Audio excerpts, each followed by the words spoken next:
Chaque mois, nous avons une conférence ou une exposition en particulier. Et regardez, prenez l'écho du musée. Il est sur les tables où vous pouvez le trouver à l'entrée du restaurant. Et ça vous donnera tout le programme. Et j'espère que vous viendrez nombreux à chaque fois parce que c'est passionnant. J'étais sur le projet de construire, réaliser une maquette de train, partir d'un train usagé qui était très abîmé, on a été obligé de restaurer. Et au fur et à mesure, on a construit la maquette. La maquette, on est parti des tables, on a construit les tables, on a tout construit du départ. Et après, au fur et à mesure, on a essayé de suivre des catalogues, mais on n'a pas suivi parce qu'on a voulu faire à notre façon. Parce qu'en fait, les maquettes, ils ont des façons d'utiliser les pentes. Et en fait, les pentes, les trains, ils ne les montent pas. Voilà le souci. Et en fait, c'est 7% de pente. Et avec le pourcentage, le train ne monte pas. Après, pourtant, j'ai réalisé une chose que personne ne pourra réaliser. Alors, dans le cours du projet, on a construit notre table, on a présenté notre circuit, ça a été beaucoup de recherches. Et après, il a fallu rechercher les thèmes de cette scène, qui est quand même assez grande. Et on a eu plusieurs idées, Jérôme a eu des idées, et on a eu une personne qui fait des peintures au mur, qui est très réaliste. Et c'est qui a donné des idées. On avait déjà la montagne alsacienne d'un côté, et elle a voulu représenter la gare de Lyon et Paris. Donc Paris, c'est aussi avec la Tour Eiffel qui est à côté de nous. On a voulu la représenter. Et on a voulu représenter le village où on est exactement aujourd'hui. On est sur le village des Andes sur Volzy et j'ai représenté la gare des Andes. On l'a représenté pas tout à fait la même, parce que bon, il n'y a plus de photos. On n'a plus de photos du tout. Pardon. C'est visitable dans le musée. T'attardes pas trop là. Je m'excuse. Parle-nous de ton parcours. Ah, mon parcours. C'est ça qui nous... Ah, c'est différent. Mais bon, bien, t'as fait une bonne réclame. Non, mais une bonne réclame. Il faut venir le visiter. Il faut venir le visiter. En fait, c'est tous les lieux que j'ai visités, les lieux où je suis passé. Le pont de Tancarville, moi je suis passé sur le pont de Millau en voiture, il est extraordinaire. Le pont de Tancarville, il est pareil. Voilà. C'est que des lieux que j'ai visités. Le moulin à grains, tout ça, ça a été fabriqué. On a fabriqué le restaurant chez grand-mère et le musée. Voilà. Bon, parlons de moi. Par ton parcours. De mon parcours, de ma vie personnelle. Alors, moi je suis né à Champigny-sur-Marne et je suis arrivé à 3 ans à Donne-Marie-Dontilly. Et j'ai fait ma jeunesse à Donne-Marie, j'ai été au collège, j'ai été au lycée des Pannevel et j'ai eu CAP, BEP de mécanicien. Alors le CAP c'est mécanicien d'agent de travaux publics et BEP. Et après j'ai fait mention des hélices et hydraulique. Alors je m'étais lancé dans la mécanique, mais je trouvais que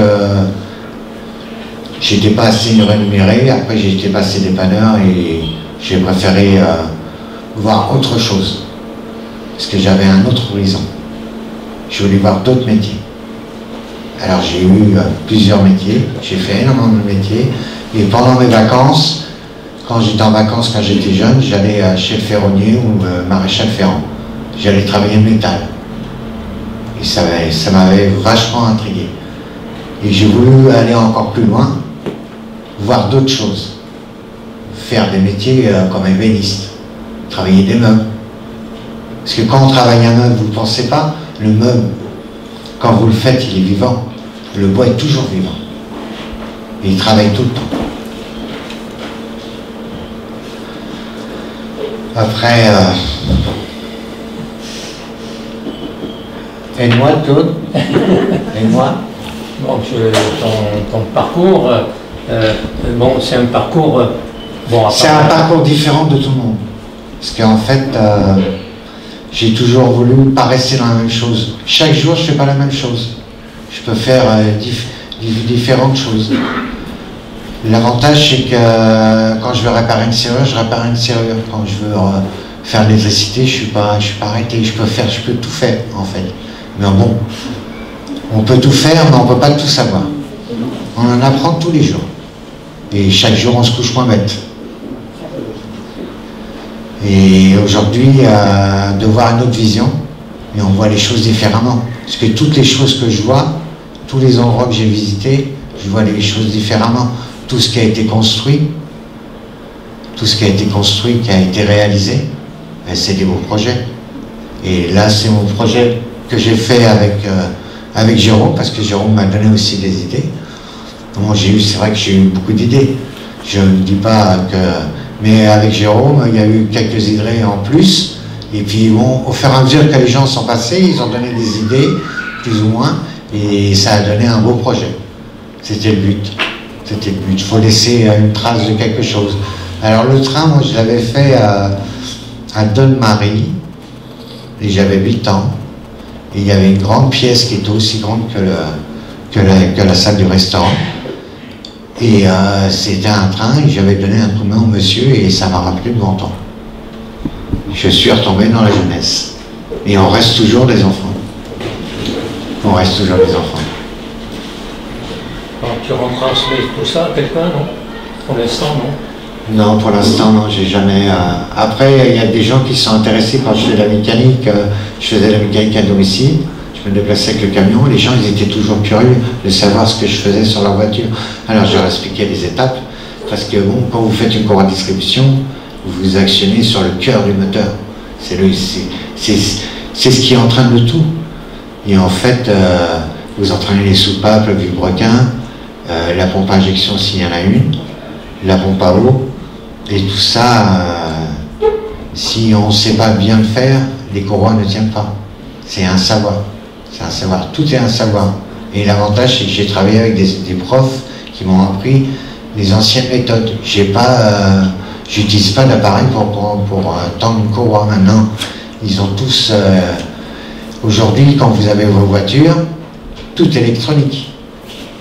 Les mécaniciens, ils ont la valise, ils branchent la valise dessus, ils trouvent la panne.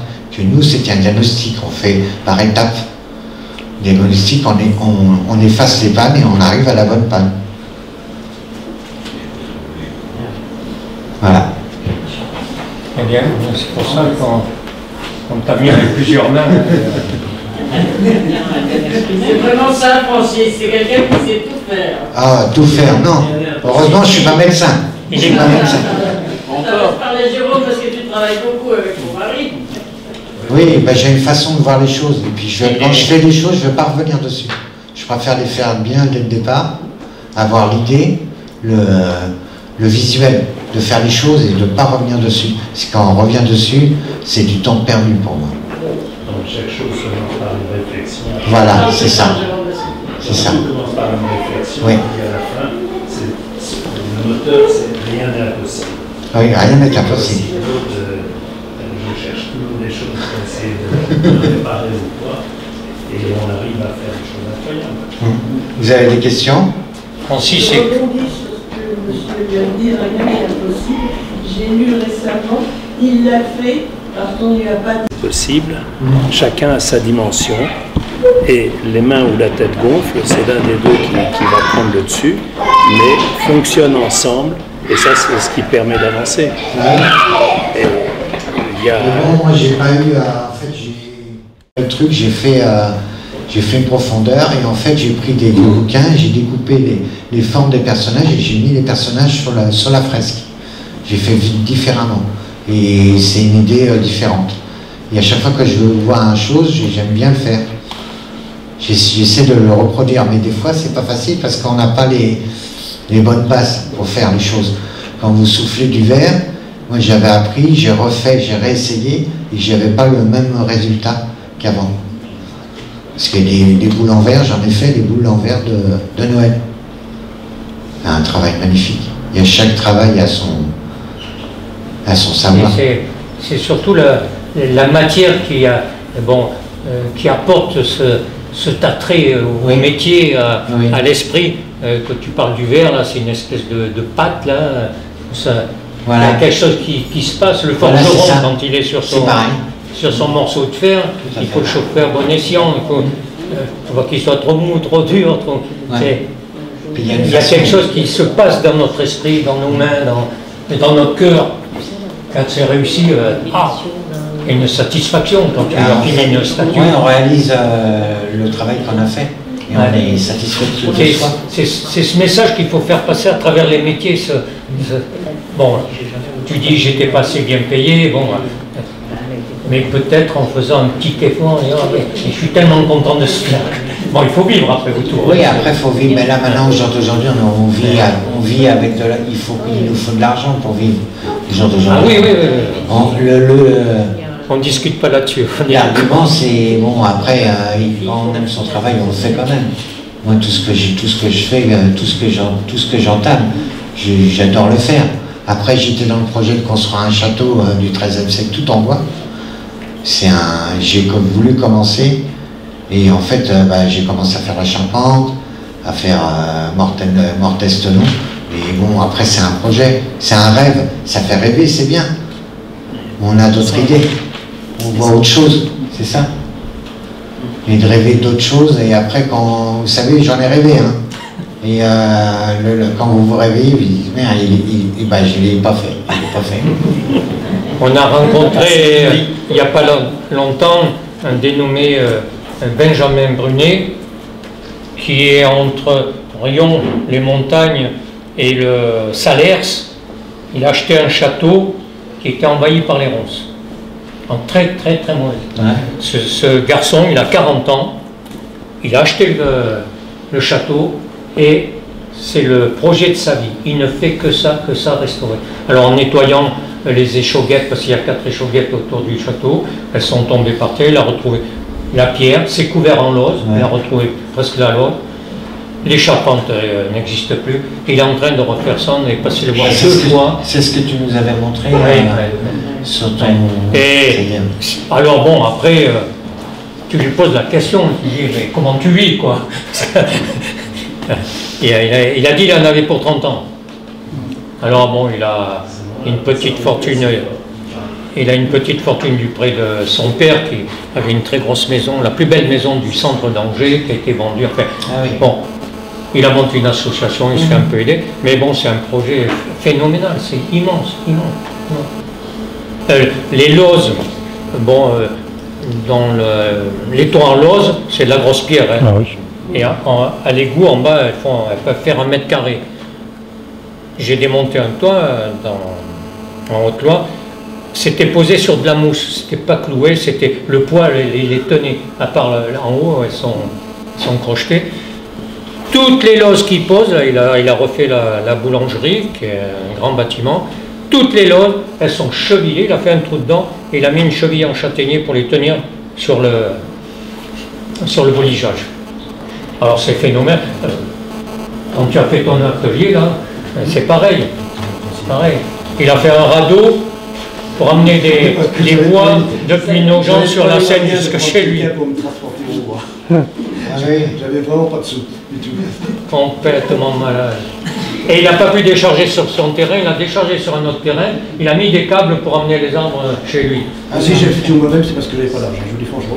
J'ai pas le cacher. Bon, il y a plein de choses, finalement, quand on n'a pas de moyens, on trouve une solution. C'est ça. C'est ce matin, on disait, pour déplacer une pierre, comment on fait? Elle fait 2 tonnes. Avec un bras de levier.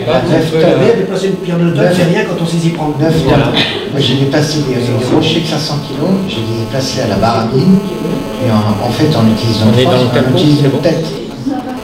Il y a des points de l'endroit de la pierre où on peut le prendre, et on sait que c'est moins lourd, c'est plus facile à la déplacer. De toute façon, c'est prendre. Voilà, c'est la façon dans les carrières, dans les carrières, il y avait des blocs de 20 tonnes que les carriers déplaçaient simplement à la baramine. Simplement à la baramine.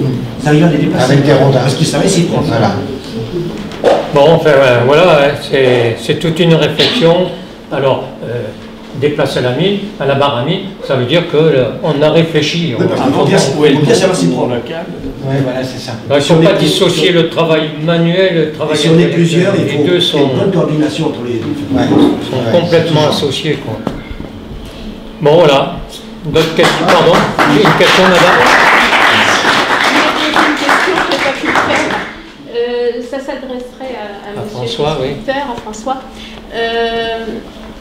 Est-ce que les sculpteurs sont des tailleurs de pierre? Oui. Enfin, alors le sculpteur, vous prenez la définition du dictionnaire Larousse, sculpter, ça veut dire tailler dans la pierre ou dans le bois avec un ciseau ou une gradine. Bon. Le modeleur, le statuaire, c'est autre chose. Donc le sculpteur, il taille. Donc automatiquement, pour tailler une pierre, il faut avoir des notions de tailleur de pierre, automatiquement. Bon, c'est pas tout à fait pareil, mais c'est les mêmes outils, ce sont les mêmes outils qui varient suivant les pierres, évidemment pour les pierres tendres, on ne pas les mêmes outils que pour les pierres dures, mais c'est le même principe. Automatiquement, pour être sculpteur sur pierre, il faut savoir tailler la pierre. D'accord. Mais je voulais revenir aussi à Camille Claudel. Oui. Elle était sculptrice. Alors, elle était les deux. Elle était les deux, comme moi d'ailleurs. Elle était les deux, c'est-à-dire qu'elle faisait ses modèles en argile, mais à la fin, oui, elle n'a pas pu travailler très longtemps, bref. Mais elle était praticien chez Rodin. Rodin, le grand maître Rodin, il avait 10 ateliers et il avait une armée de praticiens. Donc Camille Claudel, en tant que praticien de Rodin, elle tapait dans le marbre. Oui, elle tapait dans le marbre. Et donc, elle n'aurait pas pu être compagnon. Alors, dans le compagnon, il n'y a pas de sculpteurs. Mais elle tapait dans la masse même. Alors, il y a le tailleur de pierre, mais il n'y a pas le sculpteur ne fait pas partie. Non, si elle aurait pu être tailleur de pierre, mais elle n'aurait pas pu être compagnon. Alors que c'était aussi dur pour un homme que pour une femme. Vous savez, il y a toute une gamme de mots qu'on emploie aujourd'hui. Oui, complètement. Bon, je reprends la cathédrale Notre-Dame, où on parle des compagnons, Il n'y a pas eu que des compagnons. Il n'y a pas de compagnonnage de vitrail. Et il y a eu un gros travail. L'orgue, les facteurs d'orgue, il n'y en a pas chez les compagnons. Voilà. Les compagnons. D'ailleurs, à la sortie du feu, un matin, il y a une conseillère de la ville de Paris qui était interrogée par une chaîne. Alors, notre maison à nous, elle est juste derrière l'hôtel de ville. Rue de l'hôtel de ville. Cette dame, bon, dit, oh, c'est pas inquiétant. Dans la maison à côté de chez nous, il y a ce qu'il faut pour reconstruire la cathédrale. Bon, les compagnons, ils sont... c'est comme le mois. On a eu souvent une discussion avec François. Il ne se prend pas pour un artiste, alors qu'il est classé artiste maintenant. Oui, je suis classé artiste, au niveau officiel, je suis classé artiste, mais je suis plutôt un artisan pour moi. Voilà, il taille de la pierre, je taille, et il la polie, ça devient une statue. Il y a des... Mais toutes les statues qu'il y avait sur les cathédrales, sur les églises, c'était des sculpteurs qui faisaient ça, mais ils ne faisaient pas partie du compagnonnage. Non. Mais donc il n'y avait pas de compagnonnage au niveau... Non, il n'y a pas de compagnonnage chez les sculpteurs qui faisaient les cathédrales, par exemple. Les sculpteurs qui faisaient les cathédrales n'étaient pas compagnons. Non. C'était des sculpteurs. Non, c'est juste une question. Vous avez, dans la médecine, souvent, ils emploient le mot compagnonnage. Mais ils l'emploient sous le terme de retransmission. Vous avez le patron, et puis il y a ceux qui sont à côté. Ils retransmettent quelque chose. Le compagnon, c'est sur ça, c'est le partage, c'est rendre ce qu'on a reçu.